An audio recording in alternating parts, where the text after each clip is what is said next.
Good evening everyone and welcome back to my channel. In today's new video, we are gonna demystify a topic that affects over a billion people but is often misunderstood, that is Indian citizenship.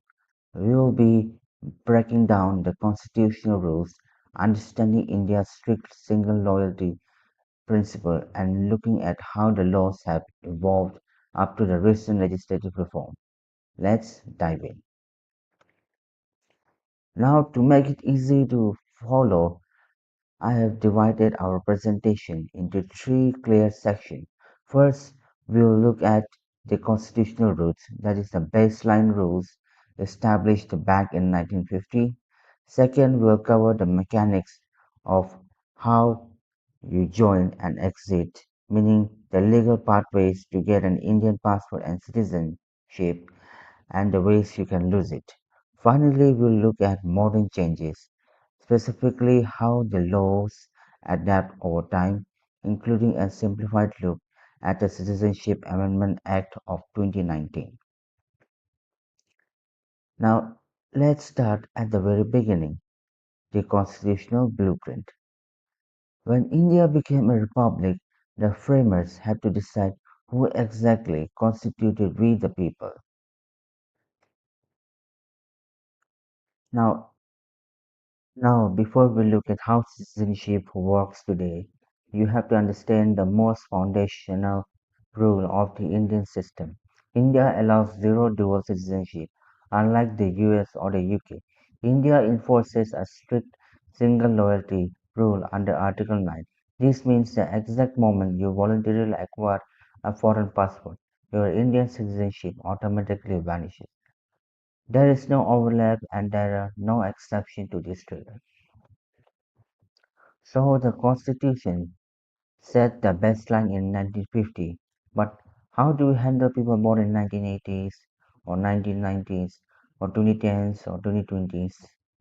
For that, the Constitution gave power to the Parliament, which passed the Citizenship Act of 1955.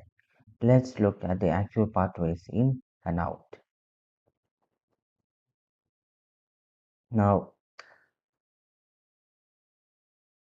under the 1955 Act, there are essentially five ways to become Indian citizen, but we will talk about only three common ways. So the three most common ways are: first, birth and descent. Originally, just being born on Indian soil was enough. Today, it's tighter. You generally need bloodline connection to Indian parents. Second, registration. This is usually for people who marry an Indian citizen or are Indian origin and return to live in India. Third was the naturalization. This is for foreigners who lived in India for an extended period, integrate into society, and learn an eighth scheduled language. Now, we'll discuss how citizenship is lost. So, conversely, there are exactly three legal ways to lose your Indian citizenship. First is renunciation. If you voluntarily give it up, usually when you are settling abroad and taking a new nationality. Second is termination. As we discussed with the single loyalty rule, if you secretly take another passport or citizenship, the Indian government will legally terminate your status the moment they find out. Third is deprivation. This is rare, but the government can forcefully strip your citizenship if you obtain it by fraud or if you show disloyalty to the constitution, like trading with an enemy during wartime. As the world changes, so must the law. In our final section, we'll look at how Parliament updates these rules and will clarify the recent changes made in 2019.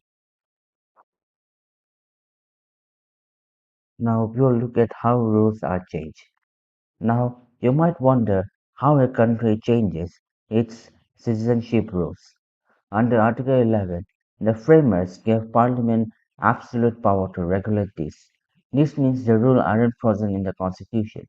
Parliament can update the 1955 Act using a standard simple majority vote. Historically, we have seen these changes reflect national security concerns, moving away from granting citizenship to anyone born on Indian soil and moving towards strict bloodline requirements to prevent illegal immigration.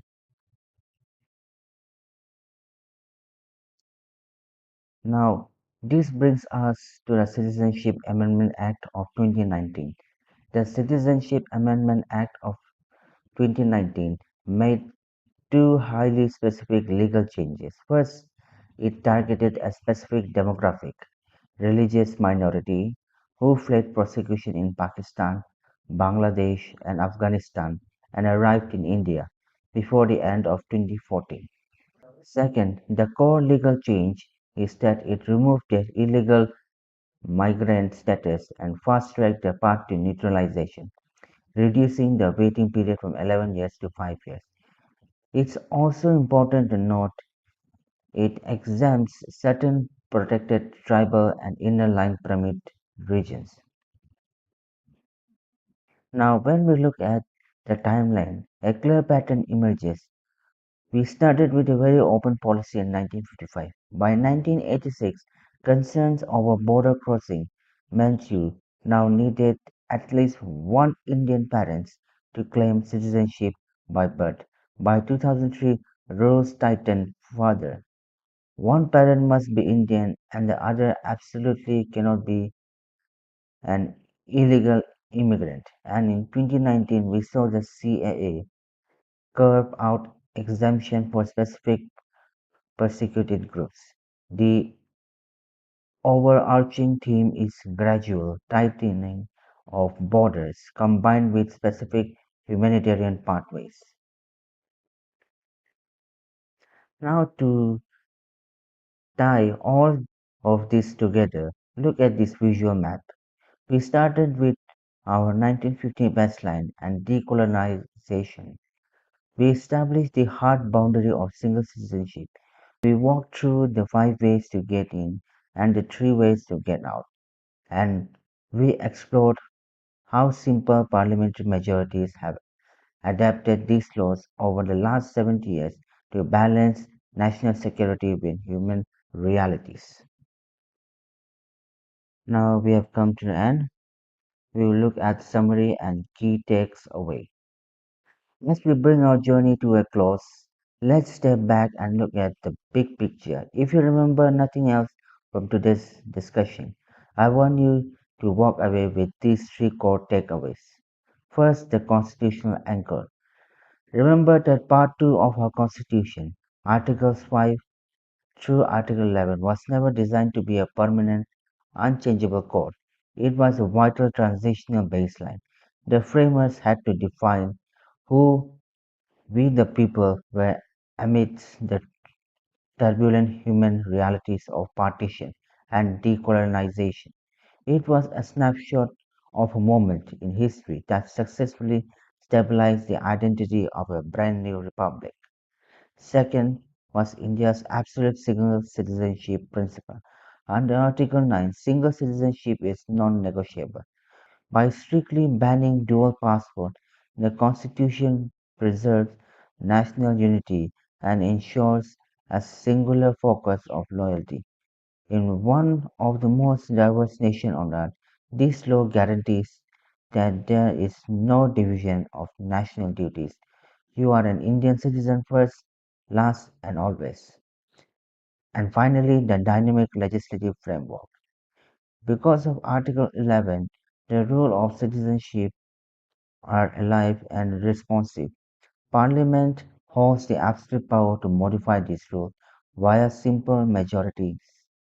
This allows India to constantly balance national security with humanitarian relief, whether that meant tightening birthplace rules in 1986 and 2003 or introducing accelerated pathways for persecuted minorities in 2019.